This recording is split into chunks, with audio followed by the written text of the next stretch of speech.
Hello दोस्तों, स्वागत आपका है online YouTube channel Awadh coaching class पे। जैसा आप देख पा रहे हैं कि हम लोग खासकर भूगोल की जो श्रृंखला है उसको कंटिन्यू हम लोग चला रहे हैं और आज उसी श्रृंखला में आगे हम लोग पढ़ेंगे। जो टॉपिक हमने छोड़ रखा था फॉरेस्ट एरिया को लेकर, तो उसी को आगे हम लोग करेंगे। तो आज हमारा रहेगा क्या, जो भारत में आपके पाए जाते हैं क्या फॉरेस्ट एरिया, उसके बारे में बात करेंगे। जैसा आपने पूरा स्लाइड देखा था पिछली बारी कि कौन सा फॉरेस्ट कहाँ पे पाया जाता था और कौन सा किस वे में आता था, तो उसी को थोड़ा आज विस्तार से हम लोग करेंगे। ठीक है, तो आज हम लोग पढ़ने वाले हैं, डालेंगे हेडिंग किस तरीके से, तो पढ़ेंगे हम लोग उष्णकटिबंधीय सदाबहार वन। तो आज हमें क्या पढ़ना है, उष्णकटिबंधीय सदाबहार वन।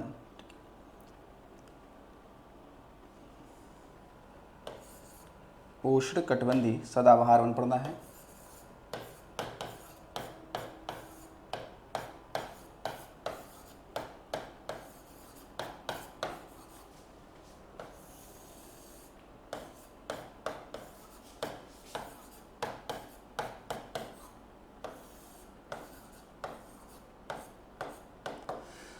तो सबसे पहले आपको समझना है कि उष्णकटिबंधीय सदाबहार वन ये होते क्या हैं। जैसे आप देखोगे इस शब्द से ही आप अर्थ निकाल सकते हो। उष्ण मतलब क्या हो गया, गर्म हो गया। कटिबंध मतलब होता है जोन यानी कि क्षेत्र। ठीक है, कटिबंध का जो होता है जोन या क्षेत्र होता है। सदाबहार मतलब हो गया एवरग्रीन। ठीक है, मतलब जो हमेशा क्या रहे, सदाबहार मतलब जो हमेशा हरे भरे पौधे रहें, उनकी बात करते हैं। अच्छा, सबसे पहले ये कहाँ पाए जाएंगे, तो इनकी जब हम लोग अब भारत में आकृति अगर देखें तो इनकी कुछ इसकी उपस्थिति कहाँ पे होगी भारत में, तो वो हम देख सकते हैं कि किस एरिया में आपको मिलेगा।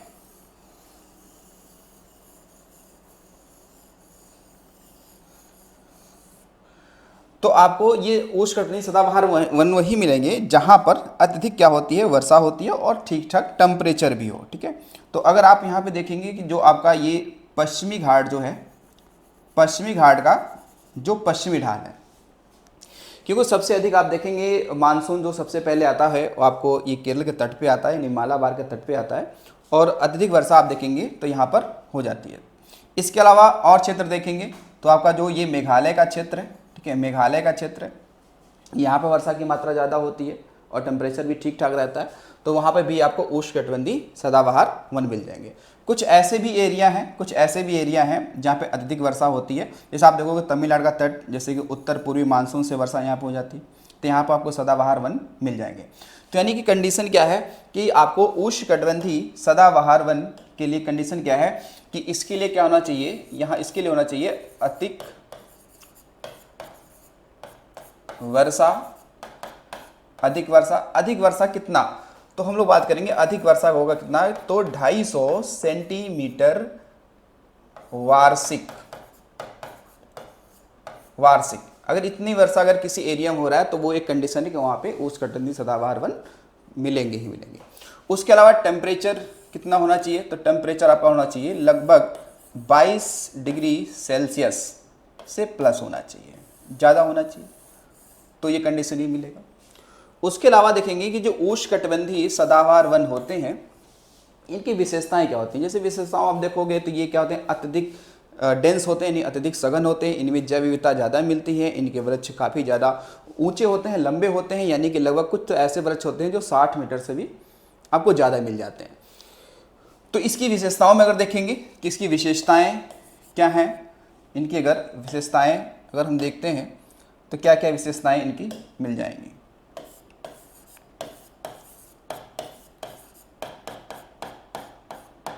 विशेषताएं, विशेषताओं में आप एक पाएंगे यहाँ पर कि एक तो सबसे पहली बात कि इसमें क्या हो गया, अत्यधिक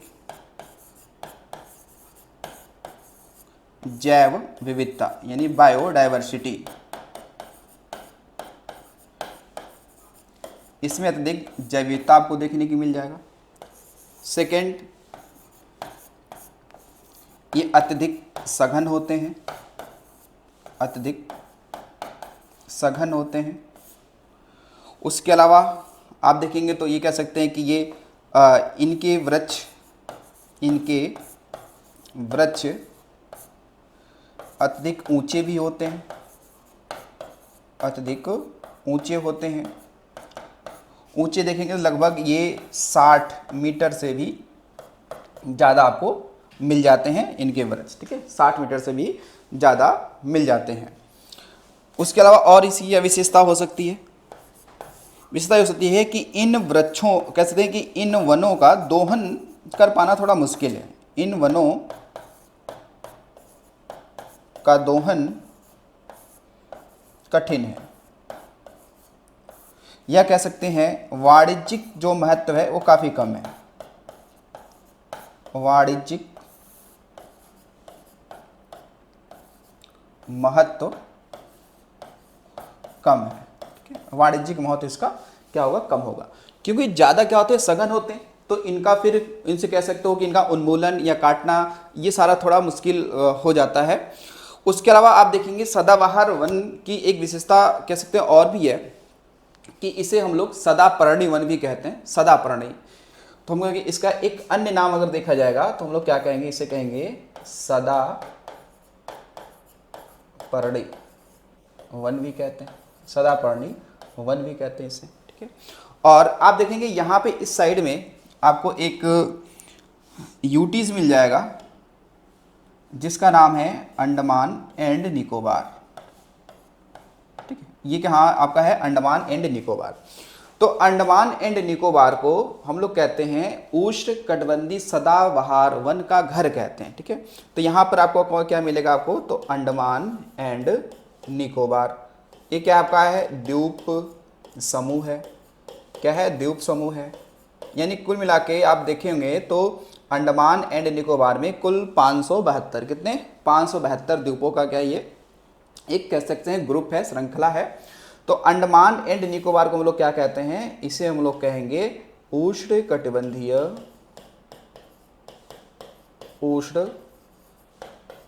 कटिबंधीय सदाबहार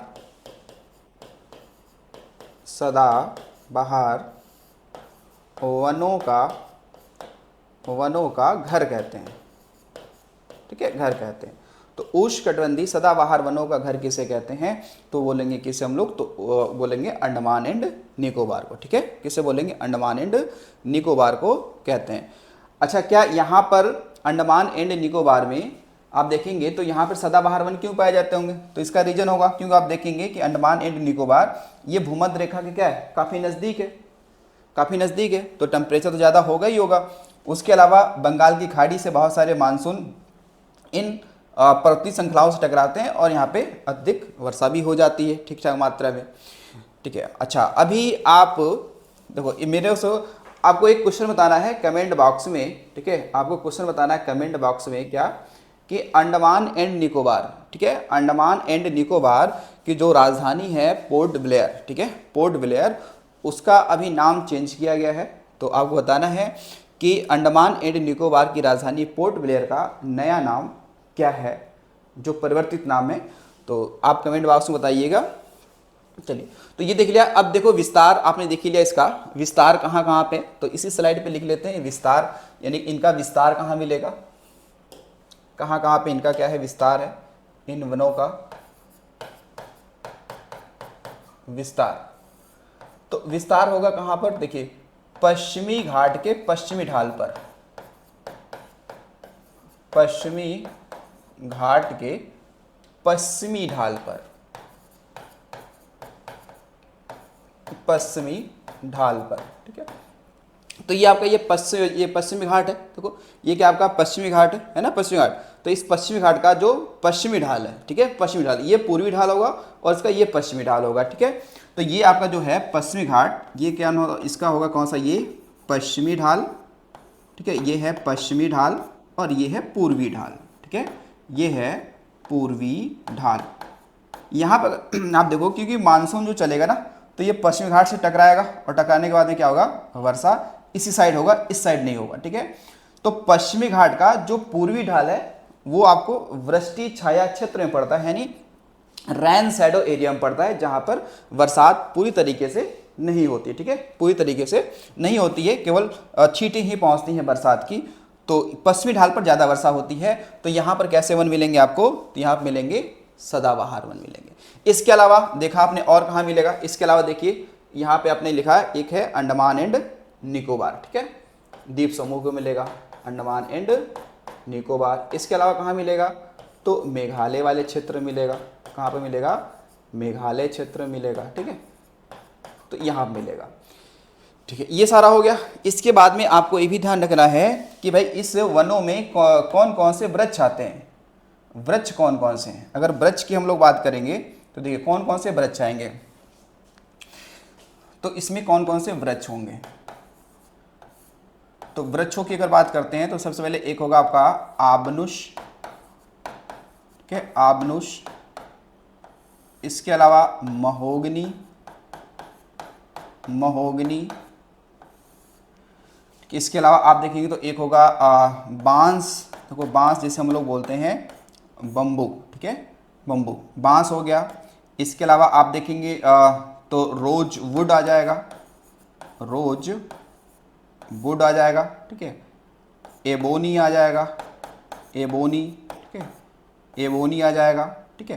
तो ये जितने भी आपके वृक्ष हैं ये सब किसके उदाहरण हैं, तो ये सारे उदाहरण किसके मिल जाएंगे आपके, तो मिल जाएंगे उष्णकटिबंधीय सदाबहार वन के। अगर मैं बात करूं तो जैसे आपने सिनकोना भी पढ़ रखा होगा और रबड़ भी पढ़ रखा, तो ये भी सब इसी उदाहरण है। जैसे अगर रबड़ की मैं बात कर लूँ तो रबड़ भी इसी में आएगा। इसके अलावा अगर आप देखेंगे तो इसमें सिनकोना भी आएगा, सिनकोना। आपने सिनकोना वृक्ष के बारे में पढ़ा होगा, नहीं पढ़ा है, सिनकोना वृक्ष के बारे में पढ़ा होगा। क्या पढ़ा गया कि सिनकोना जो वृक्ष है इसकी ही छाल से मलेरिया की दवा कुनैन बनती है, ठीक है, मलेरिया की दवा कुनैन बनाई जाती है, सिनकोना। चलो, तो ये किसके बारे में हो गया, उष्णकटिबंधीय सदाबहार वन के बारे में हो गया। इतना डाटा आपको इसमें ध्यान रखना है। इंपॉर्टेंट क्या है इसमें, क्या याद रखें क्या छोड़े, तो देखिए याद आपको ये रखना है कि जो उष्णकटिबंधीय सदाबहार वन होते हैं ये कहाँ पे होंगे, जहां पर अत्यधिक वर्षा होगी और जहां पे टेम्परेचर भी ज्यादा ही होगा, ठीक है, एक बात ये हमने देखा। उसके अलावा सबसे इंपॉर्टेंट ये है कि आपको सदाबहार वन में किस किस प्रकार के आपके वृक्ष आते हैं, ये इंपॉर्टेंट है। तो देखो जो वृक्ष इसमें आएंगे वो कौन कौन से होंगे, सिनकोना हो गया, आबनुस हो गया, महोगनी हो गया, बांस हो गया, रोजवुड हो गया, एबोनी हो गया, रबड़ हो गया, ठीक है। तो ये ध्यान रखें कि ये वृक्ष किस प्रकार के वन में आते हैं, तो ये सारे आएंगे किसमें, सदाबहार वन में, ठीक है। सदाबहार वन का मतलब इतना होता है कि यानी कि ऐसे पौधे, ऐसे पेड़, ठीक है, जिनकी पत्तियां हमेशा यानी कि वर्ष भर क्या रही, हरी भरी रहें, यानी कि वो पत्तियां गिराती तो हैं लेकिन वो कभी भी एक साथ नहीं गिराती हैं, ठीक है। बाकी पेड़ पौधे होते हैं वो एक साथ गिरा देते हैं, वो पर्णपाती कहलाते हैं। ये हमेशा हरा भरा रहता है, यानी ये कभी भी एक साथ अपनी पत्तियां नहीं गिराती हैं, ठीक है। तो इसलिए क्या होगा, ये उष्णकटिबंधीय सदाबहार वन हो गया, ठीक है। तो ये आपको ध्यान रखना है। अब चलते हैं आगे।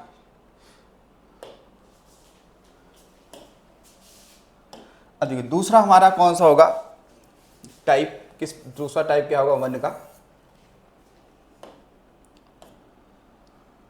अब होगा अर्ध सदाबहार वन, ठीक है। अब पढ़ेंगे क्या, अर्ध सदाबहार वन, अर्ध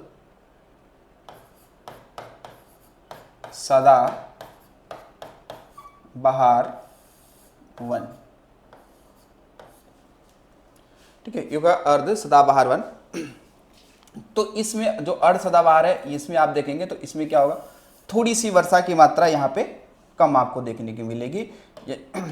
इससे अगर वर्षा की मात्रा की बात करें तो कितना होगा यहाँ पर, और वर्षा की जो ये मात्रा होगी ना ये वार्षिक होगी।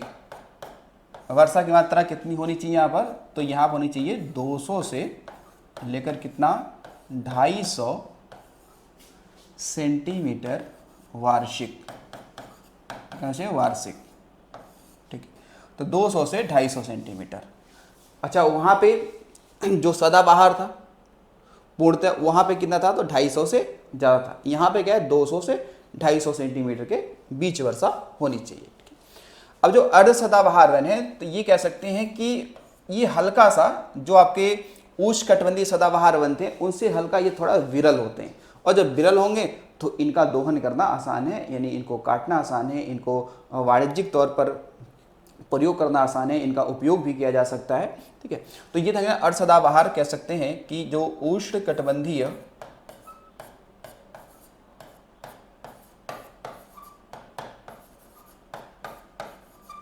उष्ण कटिबंधीय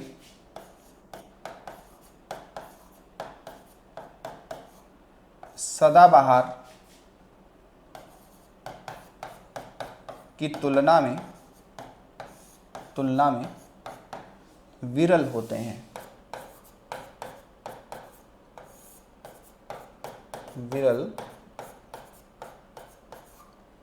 ठीक है। और इसमें कुछ ज़्यादा आपको ध्यान नहीं रखना है, इसमें बस ये ध्यान रखो कि इसमें किस प्रकार के वृक्ष आते हैं। ठीक है ना, इसमें किस प्रकार के वृक्ष आते हैं। इसमें जाएगा एक, आपने सुन रखा होगा साइडर। ठीक है, साइडर कौन सा है आपका, साइडर। फिर इसमें आप देखेंगे चंपा। ठीक है, चंपा नाम है एक क्या वृक्ष है, इसमें ये आ जाएगा। इसमें इसके अलावा साइडर हो गया, चंपा हो गया, और आप देखेंगे तो यहाँ पे होलैक और कैक, होलैक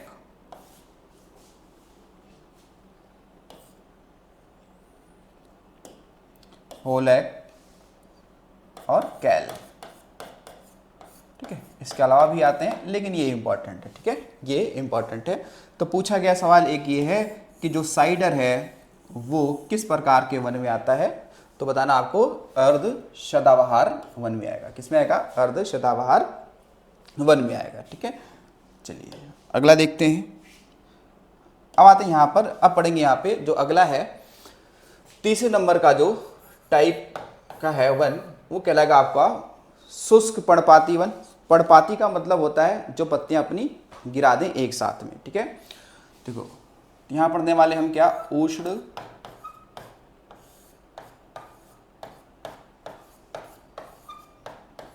कटिबंधीय आर्द्र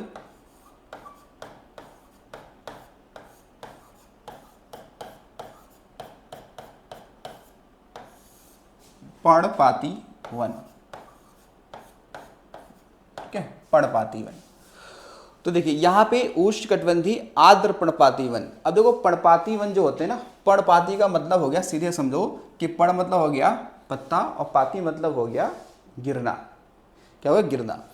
तो अब जो ये पर्णपाती वन होते हैं ये दो टाइप्स के होते हैं, एक होता है आर्द्र, एक होता है शुष्क। एक कैसा होगा, एक होगा आपका आर्द्र और एक होता है कैसा, आपका शुष्क होता है। तो अभी हम लोग पढ़ रहे हैं आर्द्र वाले, अभी पढ़ रहे हैं कौन सा, आर्द्र वाले। जैसे आप देखोगे कि ये वहाँ पे होगा जहाँ पर, जैसे मान लो यूपी अगर ले लें, तो आपने पढ़ा होगा कि ठीक है यूपी की अगर हम लोग बात करते हैं तो यूपी का जो आपने देखा है आकृति, तो उसमें अगर आप समझना है कि यहाँ पे आर्द्र पर्णपाती वन कैसे मिलेंगे और आपको शुष्क पर्णपाती वन कैसे मिलेंगे।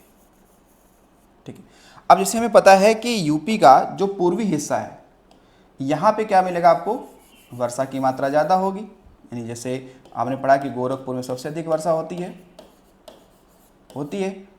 और तराई बेल्ट जो है आपका यूपी का, जो ये तराई बेल्ट है जो नेपाल से लगा हुआ है, जैसे महाराजगंज, लखीमपुर, बहराइच, ठीक है, और उसके बाद कुशीनगर, सिद्धार्थनगर वाले एरिया में यहाँ पे वर्षा की मात्रा ठीक ठाक होगी। ठीक है, तो यानी कि इन क्षेत्रों में कैसे वन मिलेंगे, तो आपको मिलेंगे कैसे, आर्द्र पर्णपाती वन मिलेंगे। अच्छा, अब यूपी का ही कुछ ऐसे एरिया है जहाँ पे ज़्यादा वर्षा नहीं होती है, कम होती है।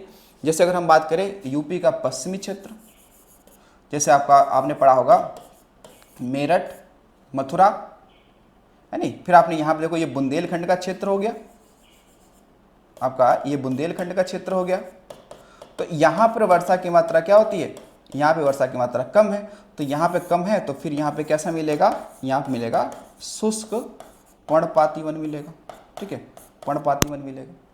तो यानी कि एक ही क्षेत्र में, मतलब एक ही राज्य में कई प्रकार के वन पाए जा सकते हैं, जैसे हमने यहाँ पे देखा। देखते हैं इसकी कंडीशन क्या क्या बनी, कितनी वर्षा होनी चाहिए।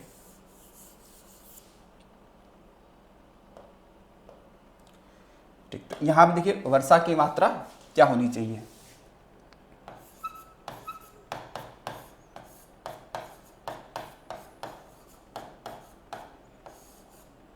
तो यहाँ पर होना चाहिए 100 से लेकर 200 सेंटीमीटर के बीच, इतनी वर्षा होनी चाहिए। ठीक है, 100 से 200 सेंटीमीटर के बीच वर्षा होनी चाहिए। और अगर आप देखेंगे भारत में किस प्रकार के वन की कह सको क्षेत्रफल सबसे अधिक है, तो भारत में जो उष्णकटिबंधीय आर्द्र पर्णपाती वन है इनका क्षेत्रफल भारत में ज़्यादा है अन्य की तुलना में, चाहे वो सदाबहार हो, चाहे अर्धसदाबहार हो, चाहे आपका शुष्क हो, चाहे मरुस्थली हो, चाहे कटेली हो, सवाना हो, उन सब में देखा जाए तो इसकी मात्रा ज़्यादा ही आपको क्षेत्रफल में देखने के लिए मिल जाएगी। ठीक है, तो सबसे पहले से बात करते हैं कि इसमें किस प्रकार के आपके क्या आएंगे, वन आते हैं, यानी वृक्ष आते हैं। एग्जाम्पल जो बहुत इंपॉर्टेंट है उस पर ज़्यादा ध्यान देंगे कि इसमें किस प्रकार के वृक्ष आते हैं। अब इसमें आप देखेंगे वृक्षों की जब बात करते हैं तो यहाँ पे आपने खूब सुना होगा सागवन को, साल को, सागवन, सागवन। अब देखो सागवन के बारे में एक चीज़ आपको ध्यान रखेंगे कि सागवन सबसे ज़्यादा किस राज्य में इसके वन पाए जाते हैं, क्योंकि ये पूछा गया सवाल है हमारे यूपी पीसीएस में कि सागवन के जो वन है वो किस राज्य में सबसे अधिक पाए जाते हैं या हैं। तो आप देखोगे जो मध्य प्रदेश का एरिया है, अच्छा हमने पढ़ा भी है कि भारत में सबसे अधिक फॉरेस्ट एरिया सबसे अधिक कहाँ पे है, तो एमपी में है। तो एमपी में फॉरेस्ट एरिया है तो अधिक, लेकिन किस प्रकार के वो वृक्षों का है, तो वो है सागवन का। कैसा है, सागवन का है। ठीक है, इसके अलावा देखेंगे यहाँ पर सागवन हो गया, साल हो गया, साल हो गया, इसके अलावा शीशम हो गया, इसके अलावा सहतूत हो गया, सहतूत हो गया। इसके अलावा आप देखोगे एक है प्लाश। ठीक है, प्लाश। अब देखो ये जो प्लास है ना, ये जो आपका प्लास है ये वृक्ष है और इसका क्या होता है, पुष्प भी होता है। ठीक है, जिसने पढ़ा ना प्लास जो पुष्प है वो यूपी का क्या है, राजकीय पुष्प है। तो जो प्लास है, तो प्लास का जो पुष्प है, पुष्प, तो प्लास का पुष्प, ये ध्यान रखेंगे कि ये यूपी व झारखंड, यूपी व झारखंड का क्या है, राजकीय, राजकीय क्या है, पुष्प है, राजकीय पुष्प है। ठीक है, जैसे बिहार का गेंदा है, जैसे उत्तराखंड का ब्रह्म कमल है। ठीक है, वैसे यूपी का भी ब्रह्म कमल था लेकिन 2011 से पहले था, 2011 के बाद में प्लास को कर दिया। ठीक है, वैसे प्लास जो है, प्लास का जो पुष्प है उसका आपसे कभी कभी ना बोनेटिकल नाम पूछ लेता है, तो इसलिए वो भी आपको ध्यान होना चाहिए। ठीक है, तो इसका प्लास का जो प्लास का पुष्प है, प्लास का जो पुष्प है इसको ध्यान रखिए, इससे हम लोग इसका बोनेटिकल नेम क्या है,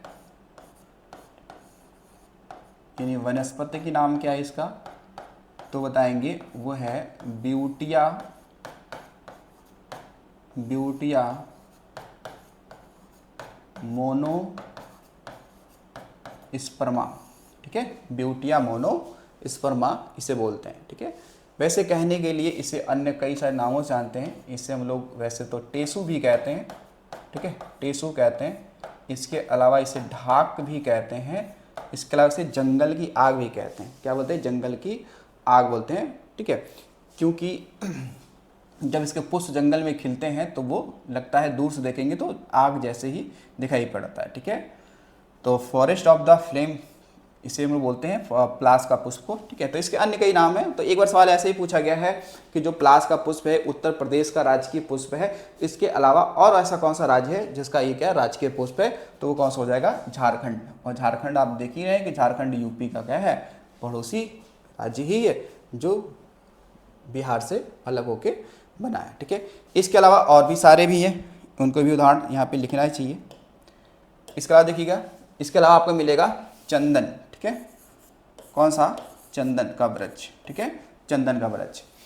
तो चंदन के वन जो सबसे अधिक मिलेंगे वो मिलेंगे कहाँ पे, कर्नाटक में। अगर आ जाए कि चंदन के जो वृक्ष हैं या उसका जो वन है वो सबसे अधिक कहाँ मिलेगा, तो मिलेगा कर्नाटक में। लेकिन आपको ध्यान में रखना है कि अगर लाल चंदन आ जाएगा तो वो सिर्फ आंध्र प्रदेश के ही कुछ हिस्सों में पाए जाते हैं, 2-3 जिलों में पाए जाते हैं।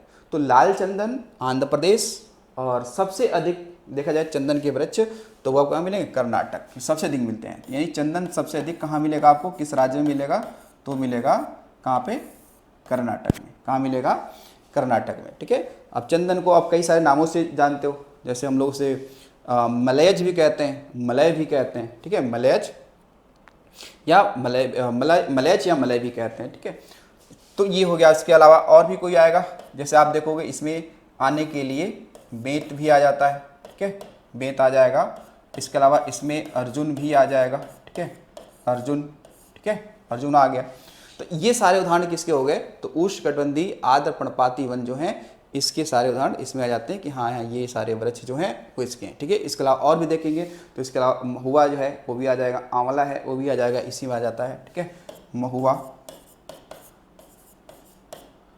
आंवला।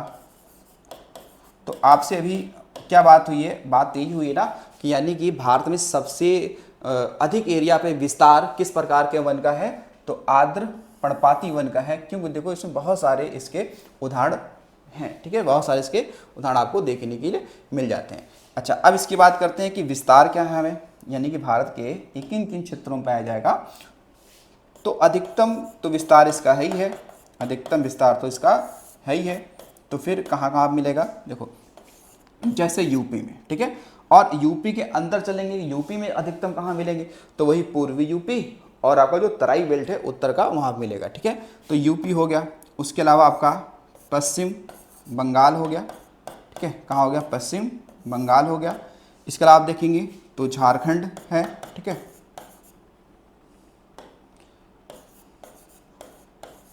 झारखंड है। इसके अलावा छत्तीसगढ़ है, छत्तीसगढ़ है। इसके अलावा मध्य प्रदेश, ठीक है, आदि। तो कई सारे राज्य इसमें क्या होते हैं, इंक्लूड हो जाते हैं, ठीक है। तो ये जो उष्णकटिबंधीय आपका आर्द्र पर्णपाती वन है, ठीक है, तो इनका विस्तार इन क्षेत्रों में है। वैसे आप देखेंगे तो बताया ना, यूपी का उत्तरी हिस्सा जो शिवालिक रेंज है उसमें भी इसी प्रकार के वन आपके पाए जाते हैं, ठीक है। तो अब चलते हैं आगे, देखते हैं चौथे प्रकार के वनों की बात करते हैं, ठीक है। चौथा है आपका है वो हो जाएगा उष्ण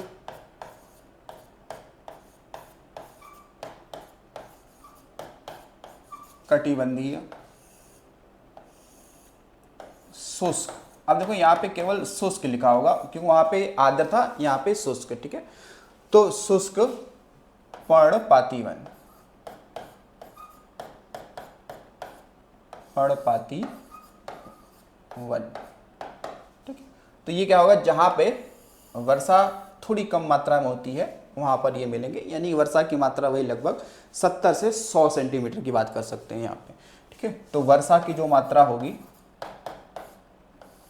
वर्षा की मात्रा जो होगी वो होगी कितनी, तो 70 से 100 सेंटीमीटर के बीच होगी। तो वहां पे कैसे वन मिलेंगे आपको, तो शुष्क मिलेंगे, ठीक है। क्या मिलेंगे, शुष्क मिलेंगे। अच्छा, शुष्क की परिभाषा अगर हम बात करें कि शुष्क आप कहते किसे हैं, ठीक है।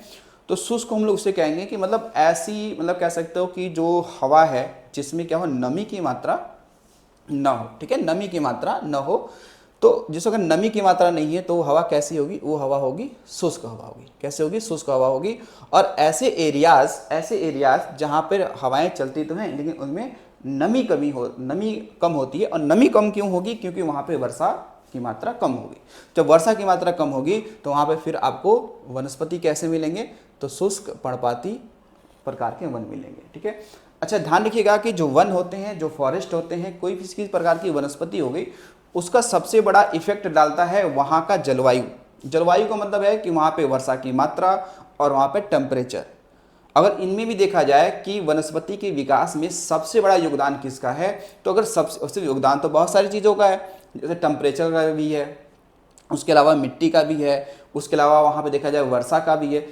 कई सारे कारक हो सकते हैं उसके विकास में, लेकिन सबसे अधिक अगर कारक है विकसित होने का तो वो आप बताएंगे कि वर्षा से ज़्यादा टेम्परेचर ज़्यादा प्रभाव डालता है, ठीक है। तो अगर सब में से एक को छांटना हो तो आपको टेम्परेचर छांटना चाहिए, ठीक है। वैसे हैं सारे, कई सारे। तो ये बताएंगे भाई ये कहाँ पे आपको मिलेगा, तो सबसे पहले आपको बताना है कि ये विरल वन है, विरल वन है, इनका दोहन अत्यधिक हुआ है, इनका दोहन अत्यधिक हुआ है।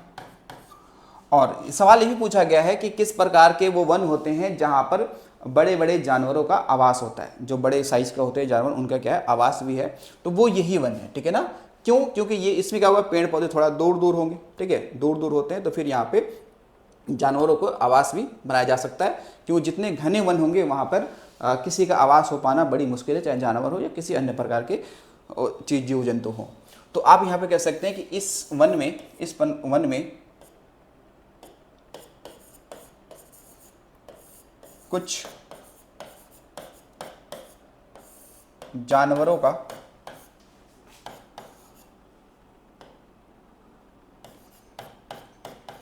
प्राकृतिक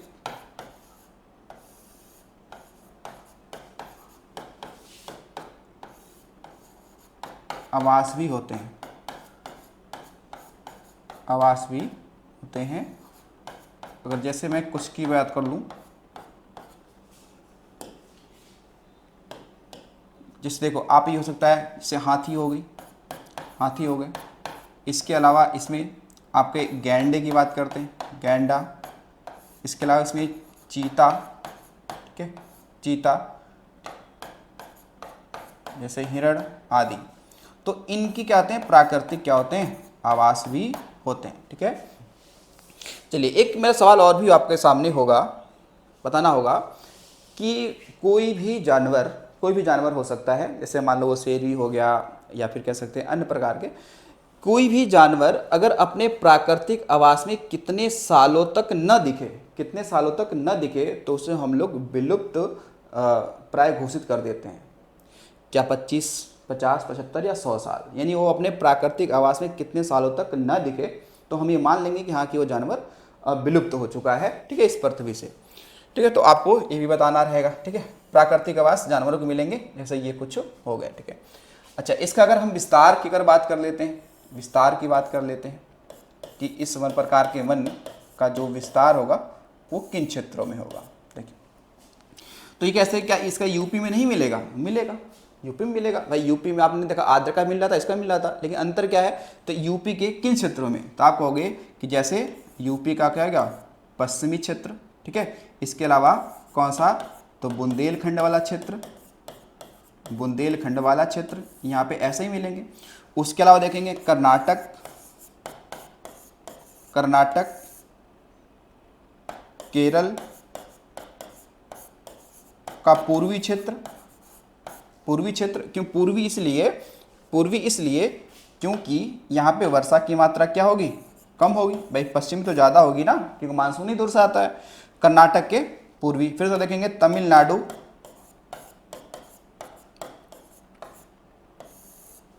व आंध्र प्रदेश, आंध्र प्रदेश का पश्चिमी क्षेत्र, पश्चिमी क्षेत्र, ठीक है। तो इन जगहों पे आपको क्या मिलेगा, उष्णकटिबंधीय शुष्क पर्णपाती वन मिलेंगे, क्योंकि यहाँ पे वर्षा की मात्रा क्या होगी, यहाँ पे वर्षा की मात्रा आपकी कम होती है, ठीक है। कहाँ पे होगी, यहाँ पे कम होती है। अच्छा, सवाल ये पूछा गया है कि कौन सा वो वन है जिसमें कह सकते हो कि प्राकृतिक पार्कनुमा संरचना पाई जाती है, पार्कनुमा संरचना पाई जाती है, तो वो आपको यही होगा, ठीक है ना, ये आपको यही मिलेगा। तो इसमें भी कह सकते हैं कि इन वनों में, इन वनों में प्राकृतिक, प्राकृतिक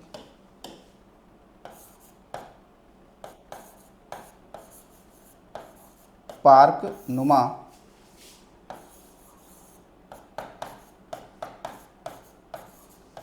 भू संरचना पाई जाती है।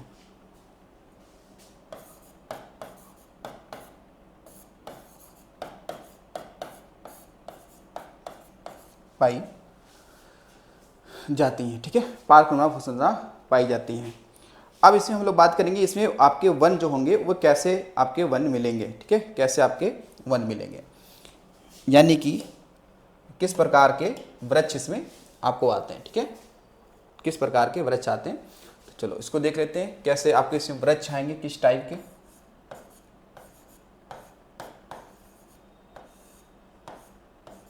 किस टाइप के इसमें वृक्ष आएंगे वो देखते हैं। तो जैसे हम लोग इसमें बात करते हैं, जैसे तेंदू, तेंदू, फिर इसके बाद में आपका आ जाएगा इसमें एक होगा बेल, ठीक है, कौन सा आ जाएगा, बेल, ठीक है, बेल आ गया, तेंदू हो गया, बेल हो गया। अच्छा आपने पढ़ा होगा कि जो तेंदू जो होता है इसकी जो पत्तियां होती हैं, तेंदू की जो पत्तियां होती हैं, मैंने पढ़ा कि इससे क्या बनती है, बीड़ी बनती है, ठीक है। ये सवाल पूछा गया है कि किस पेड़ की पत्तियों से बीड़ी बनाई जाती है, तो बताना तेंदू के पत्ते से बीड़ी बनाई जाती है, ठीक है। तेंदू हो गया, बेल हो गया, इसके अलावा खैर हो गया, ठीक है, खैर, तो खैर आदि ये सारे वृक्ष से मिलेंगे। तो आपने ये खैर तो सुना होगा, नहीं सुना है, खैर जिससे क्या बनता है, कत्था बनता है, ठीक है ना, कत्था बनता है आदि, ये हो गए।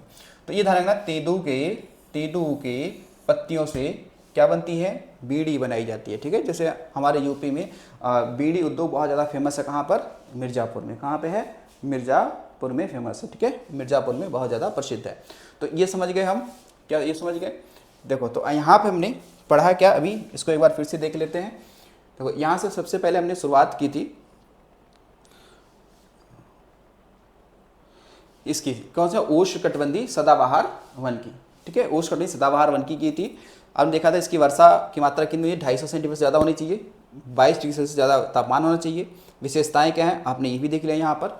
उसके अलावा आपने देखा कौन कौन से वृक्ष मिलेंगे वो देख लिया, ठीक है, इसका विस्तार कहाँ पे है आपने वो देख लिया। उसके अलावा इसे सदापर्णी वन भी कहते हैं। बाकी यहाँ पे देखा उष्णकटिबंधीय सदाबहार वनों का घर कहते हैं, ठीक है। फिर उसके अलावा दूसरा हमने देखा अर्ध सदाबहार वन देखा। इसमें इंपॉर्टेंट है कि आप ध्यान रखें इसमें किस प्रकार के वन आते हैं, वृक्ष आते हैं, ये इंपॉर्टेंट है, ठीक है। फिर देखो आपने यहाँ पे देखा उष्णकटिबंधीय आर्द्र पर्णपाती वन, इसमें सबसे बड़ा इंपॉर्टेंट है कि इसमें आपको देखना है कि इसमें किस प्रकार के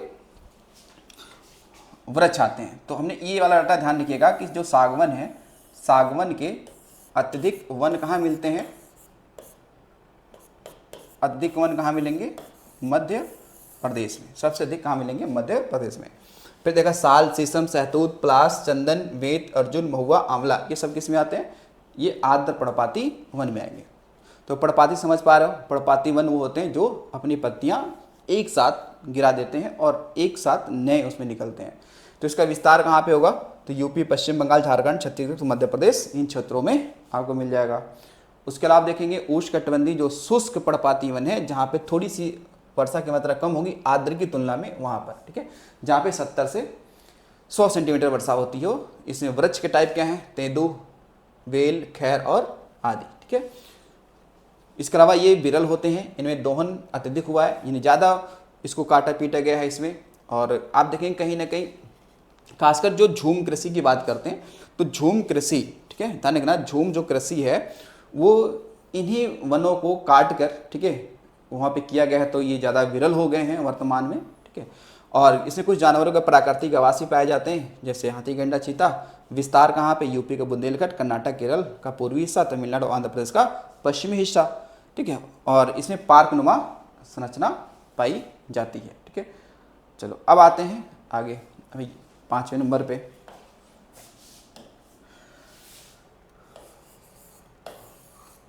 पाँचवें नंबर पर पढ़ना है, यहाँ पर आपका मिल जाएगा, इसे बोलेंगे मरुस्थलीय वन, ठीक है। क्या बोलेंगे, मरुस्थलीय वनस्पति या फिर वन कह सकते हैं, मरुस्थलीय,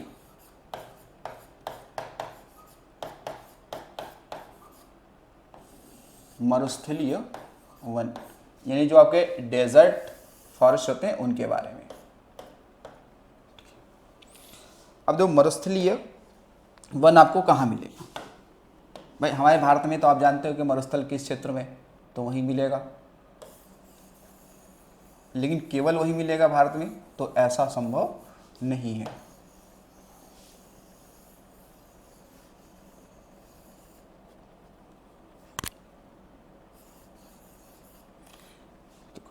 हमारे भारत में देखा कि जो मरुस्थलीय क्षेत्र हैं वो कहाँ कहाँ पे हैं।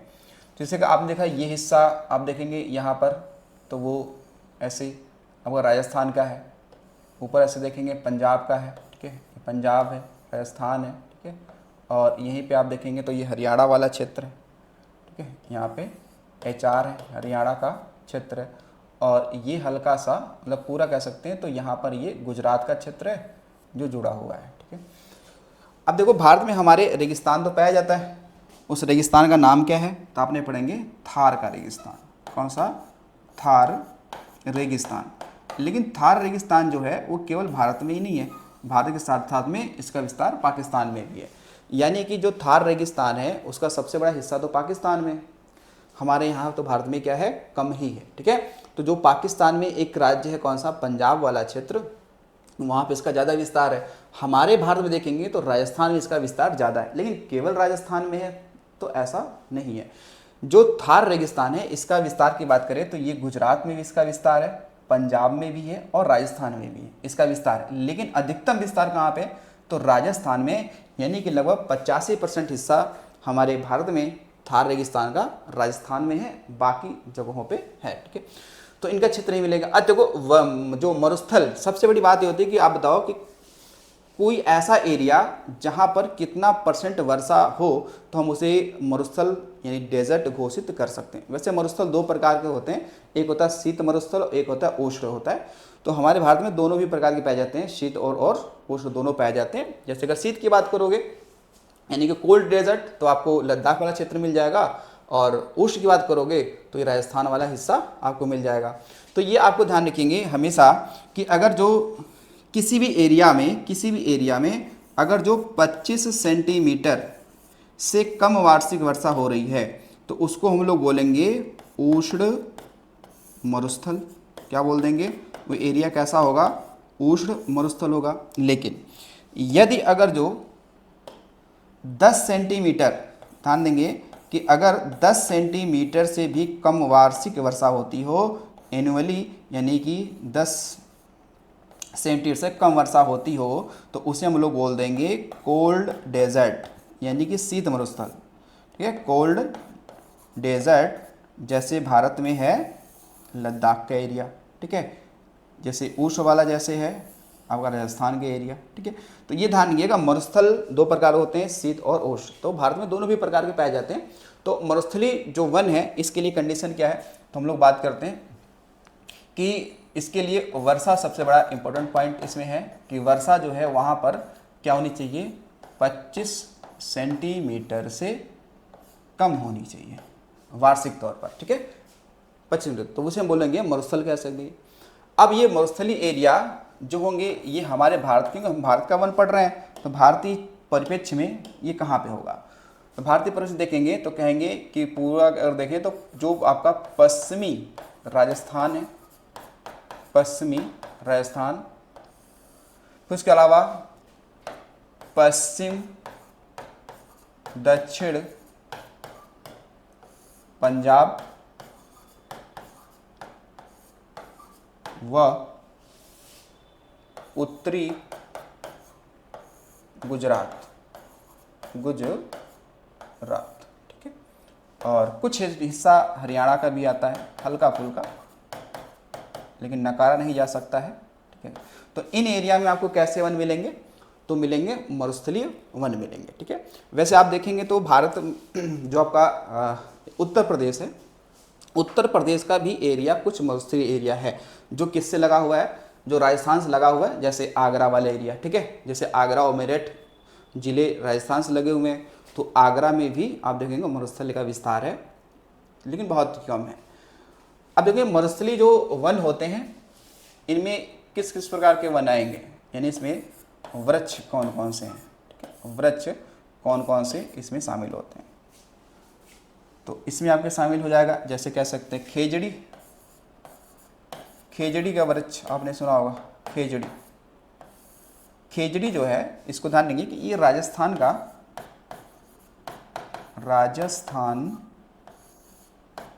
क्या राजकीय वृक्ष है, ठीक है, राजकीय वृक्ष, ये भी आपको ध्यान देना पड़ेगा, ठीक है। देखो जो खेजड़ी आपका वृक्ष है, इसको कह सकते हैं जल की आवश्यकता कम होती है। अगर हम बात करें कि जितने भी आपको मरुस्थल क्षेत्र में आपको वनस्पतियां मिलेंगे या पौधे मिलेंगे, उनकी एक तो क्या होगा, हाइट कम होगी, उसके अलावा उनकी जो जड़ें होंगी वो पानी की तलाश में काफ़ी नीचे चली जाती हैं, और कहीं ना कहीं आप देखेंगे तो उनकी जो पत्तियां होती हैं, वो पत्तियां कहीं ना कहीं आप देखेंगे तो वो खासकर मोटी शाखाओं में कन्वर्ट हो जाती हैं। जैसे अगर मैं बात करूं, जैसे आपने नागफनी का देखा होगा, तो नागफनी में जो आपने देखा होगा जो शाखाएं होती हैं वो कहीं ना कहीं वो पत्तियां होती हैं, बस उसका परिवर्तित रूप होता है, ठीक है। थोड़ी मोटी होंगी, मोम जैसी होंगी, ठीक है। और क्योंकि अच्छा रीजन एक पूछा जाता है कि जो मरुस्थल में आपके आपके वृक्ष पाए जाते हैं उनमें पत्तियों की मात्रा कम क्यों होती है या फिर होती भी नहीं है। तो उसका रीजन आपने सबसे बड़ा बताना ये होगा, क्योंकि देखो पत्तियां से ही क्या होता है, वाष्पोत्सर्जन होता है, और पेड़ पौधों के पास जल तो पर्याप्त है ही नहीं है मरुस्थलीय क्षेत्रों में, तो वो जल ज़्यादा वेस्ट ना हो इसलिए उसमें पत्तियों की मात्रा क्या होती है, कम होती है या फिर नहीं भी होती है, क्योंकि इनके पास ऑलरेडी ही जल नहीं है, तो ये वाष्पोत्सर्जन कहाँ से करेंगे, ठीक है। तो जो खेजड़ी का वृक्ष है, ध्यान रखना, ये भी आता है किसी मरुस्थलीय वन में। उसके अलावा दूसरे नंबर देखो, एक है मेहंदी, ठीक है, मेहंदी, ये भी इसी में आएगा। इसके अलावा आपका है नागफनी, ठीक है, नागफनी, जिसे हम लोग बोलेंगे कैक्टस, ठीक है, क्या बोलते हैं इसको, कैक्टस कहते हैं, ठीक है, कैक्टस कहते हैं। तो खेजड़ी हो गया, मेहंदी हो गया, नागफनी हो गया, ठीक है।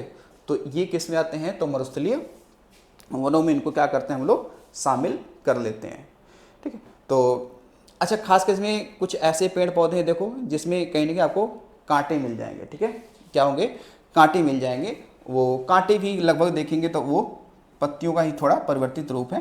जैसे से अगर बात करें खजूर की बात करें तो खजूर भी इसी में आपका आ जाता है, ठीक है, इसी में आ जाएगा।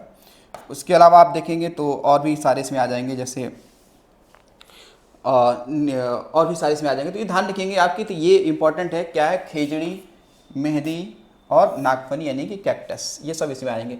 फिर ये ध्यान रखेंगे यहाँ पर कि मरुस्थलीय जो वन होते हैं, मरुस्थलीय जो वन होते हैं,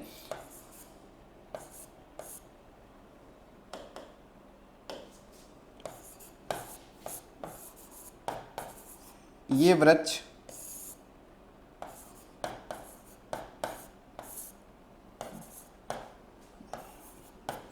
पानी की कमी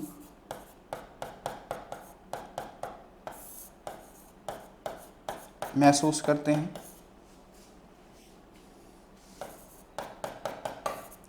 इसी कारण इनकी पत्तियां मोटी, मोम और छाल युक्त होती हैं, छाल युक्त होती हैं, ठीक है। तो इनकी पत्तियां जो होंगी मोटी, मोम और छाल युक्त होती हैं। तो आप ये बात समझ पा रहे हैं कि मरुस्थलीय क्षेत्रों में जो वन पाए जाते हैं उनमें पत्तियां क्यों नहीं होती हैं, इसलिए नहीं होती ताकि उनमें वाष्पोत्सर्जन ना हो पाए, हो भी तो बहुत ही कम मात्रा में हो। तो ये है आपके क्या, मरुस्थलीय वन है, ठीक है ना, मरुस्थलीय ये आपके वन हो गए, ठीक है। इसके अतिरिक्त अगर आप देखेंगे तो अब चलते हैं हम लोग ज्वारीय वनस्पति पे, ठीक है। अब लोग बात करेंगे किस पे, तो ज्वारीय वनस्पति, ठीक है। अब आते हैं यहाँ पे क्या, तो ज्वारीय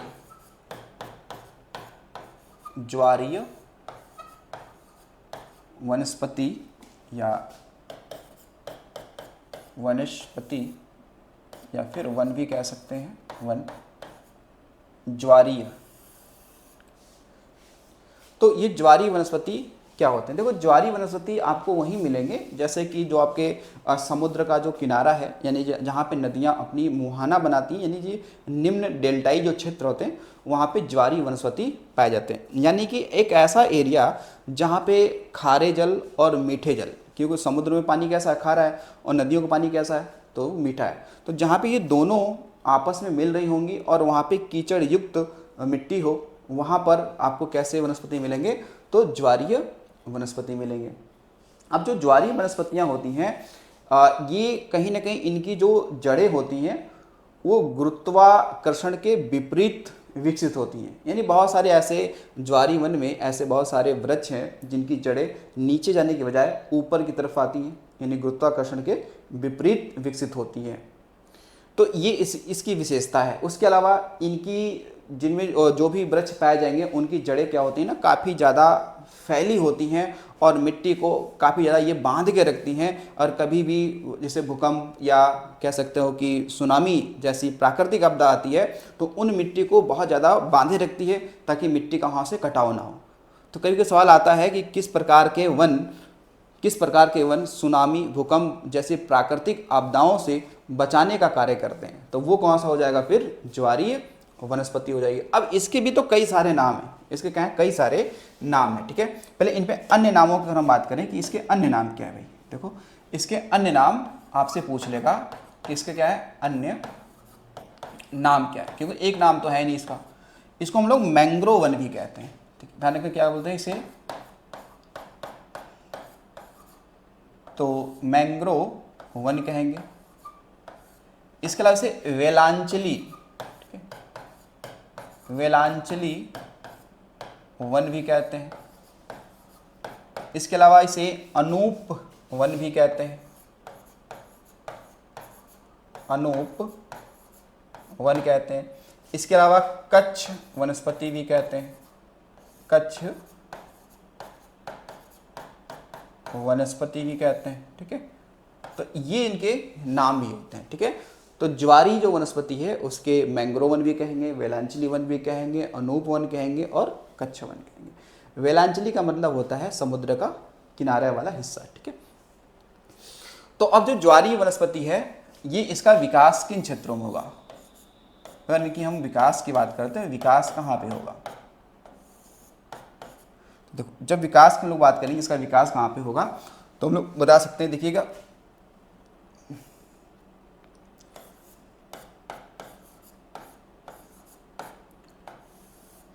समुद्र के तटीय क्षेत्र, इसके अलावा निम्न डेल्टाई क्षेत्र, निम्न डेल्टाई क्षेत्र,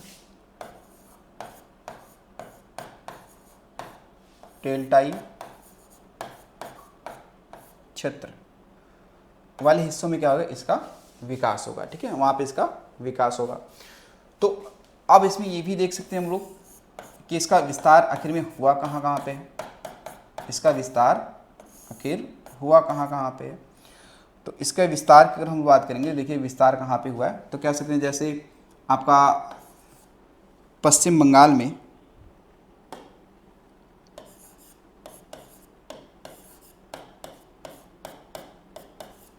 पश्चिम बंगाल के सुंदर वन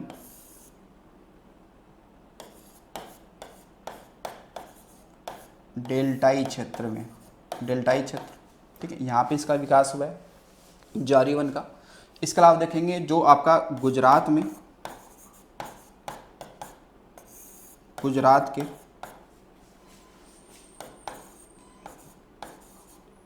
कच्छ क्षेत्र में, ठीक है, या फिर कह सकते हैं कच्छ का रण क्षेत्र में, कच्छ का जो रण क्षेत्र है वहाँ पर। यानी कि अगर आप बात करो कि भारत में सबसे अधिक मैंग्रोव वन या फिर ज्वारी वन सबसे अधिक कहाँ पाया जाएगा, तो होगा कहाँ पे, पश्चिम बंगाल में। सेकंड कहाँ होगा, गुजरात में। इसके अलावा थर्ड पे होगा अंडमान एंड निकोबार। गुजरात के कच्छ का रण क्षेत्र, ठीक है, वह अंडमान एंड निकोबार द्वीप समूह वाले हिस्से में होगा, ठीक है। उसके अलावा छोटे छोटे एरियाज में देखा जाए तो मैंग्रोव वन कहीं ना कहीं गोवा के डेल्टाई क्षेत्र में मिलते हैं। इसके अलावा आप देखोगे तो जो कृष्णा और गोदावरी का डेल्टा क्षेत्र है आंध्र प्रदेश में, वहाँ भी आपको मिल जाएगा ये, ठीक है। उसके अलावा अगर देखा जाए तो गोवा के क्षेत्र में कुछ हिस्से मिल जाएगा ये, ठीक है। इसके अलावा ये तमिलनाडु आंध्र प्रदेश वाले क्षेत्र में मिल जाएगा।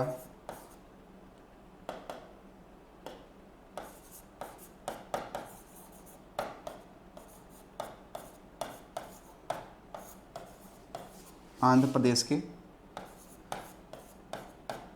डेल्टाई क्षेत्र में ये आपको देखने के लिए मिल जाएगा। ठीक है, तो ये आपके क्या हो गए, एरियाज हो गए। ठीक है, थोड़ा सा यहाँ पर ये हम लोग नोट में ये चीज़ें लिख सकते हैं यहाँ पर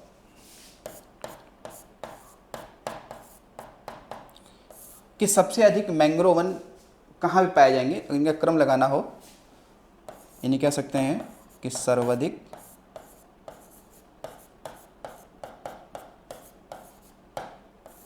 मैंग्रोव वन आप देखते हैं तो ये सबसे अधिक कहाँ पे आएगा, पश्चिम बंगाल यानी कि वेस्ट बंगाल। ठीक है, पश्चिम बंगाल। इसके अलावा आप देखेंगे तो कहाँ मिलेगा, गुजरात, गुजरात।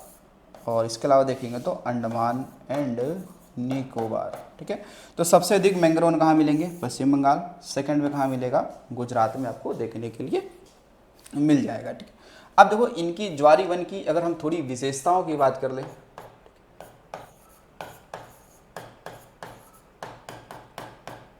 विशेषताएं अगर हम लोग बात करें तो ध्यान रखिएगा कि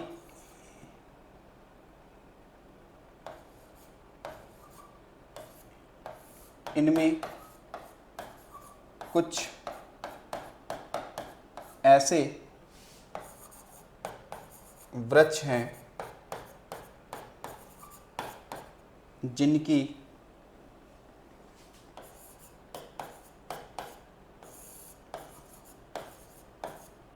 जड़ें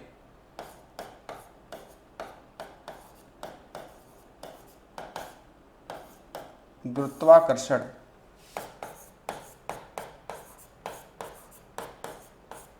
के विपरीत क्या होती हैं, विकसित होती हैं, विकसित होती हैं, विकसित होती हैं। सेकंड पॉइंट,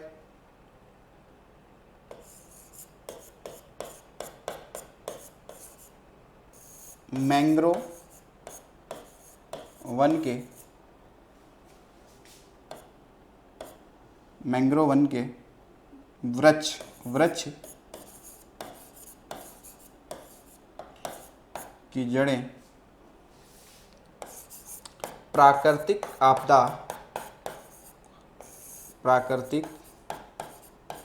आपदा जैसे सुनामी,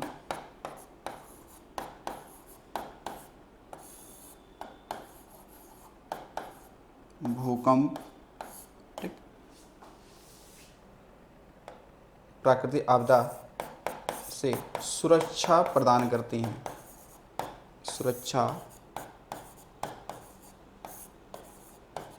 प्रदान करती हैं, क्योंकि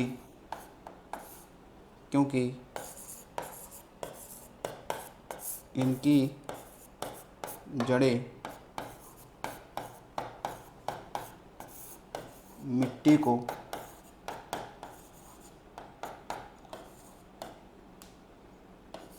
बांधकर या जकड़कर रखती हैं। ठीक है, बांधकर रखती हैं। ठीक है, अब यहाँ पे अब ये भी आपको देखना है कि भाई यहाँ पर कौन कौन से आपके वन में वृक्ष आएंगे। ठीक है, कौन कौन से यहाँ पे इसमें वृक्ष आते हैं।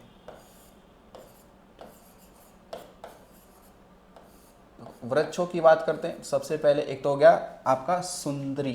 ठीक है, कौन सा हो गया, सुंदरी। तो सुंदरी वृक्ष किस प्रकार का ये वृक्ष है, तो ज्वारी वन है या वनस्पति है।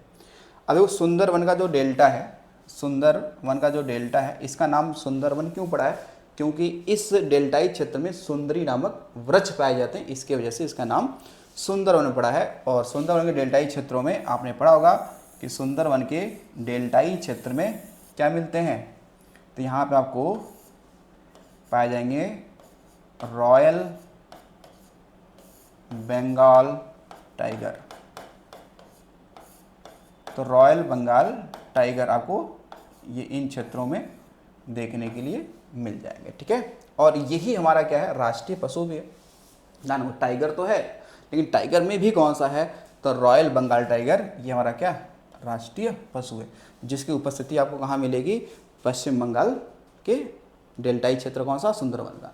इसके अलावा सुंदरी नामक हो गया वृक्ष, इसके अलावा कैजुराना, ठीक है, इसके अलावा कैजुराना, कैजुराना, इसके अलावा केवड़ा, ठीक है, केवड़ा, ठीक है, केवड़ा आदि। तो ये सब किसके हैं, तो ये सब ज्वारीय वनस्पति के उदाहरण हैं, या उसके ये सब एग्जाम्पल हैं, ठीक है। तो समझ गए आप। तो आज हमने देखो क्या क्या चीज़ें पढ़ी हैं।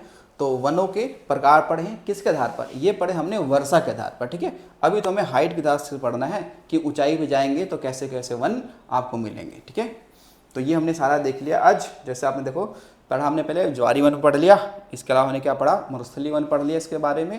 फिर इसके अलावा आपने पढ़ा उष्णकटिबंधीय शुष्क पर्णपाती वन पढ़ लिया। इसके अलावा आपने उष्णकटिबंधीय आर्द्र पर्णपाती वन पढ़ लिया। इसके अलावा अर्ध सदाबहार वन पढ़ लिया।